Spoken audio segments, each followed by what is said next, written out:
এখানে হচ্ছে আজকে আমি ভর্তা ভাত নিয়ে বসেছি। এখানে হচ্ছে 5 রকমের ভর্তা আছে, সাথে ইলিশ মাছ ভাজা, বেগুন ভাজা, আলু, তারপর হচ্ছে পটল ভাজা, পেঁয়াজ, শুকনো মরিচ। তো এগুলো হচ্ছে আমার স্টুডেন্ট ম্যাডাম হলে যা হয় আর কি। তো খাওয়া দাওয়া করবো। এটা হচ্ছে আলু ভাজা, আমি আলু ভর্তা নিয়ে নিছি।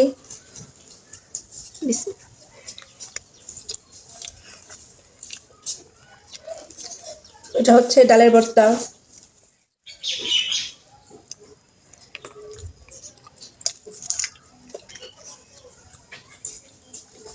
তো কার কার ভর্তা পছন্দ অবশ্যই কমেন্টে জানা। খুব মজা হয়েছে। এটা হচ্ছে ঢেঁড়স ভর্তা।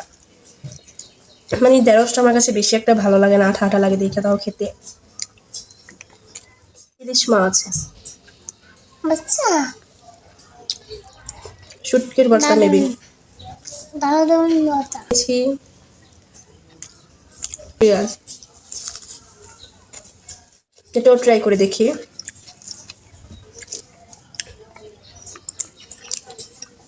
এটা হচ্ছে চিংড়ি শুটকি ভর্তা, সেটাও মজা হয়েছে।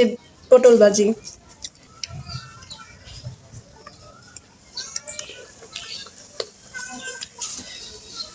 এই বেগুনটা আমার অনেক পছন্দ ভাই। মানে এই বেগুন হলে আমার আর কিচ্ছু লাগে না। সাথে হচ্ছে ইলিশ মাছ ভাজা। ওয়াও।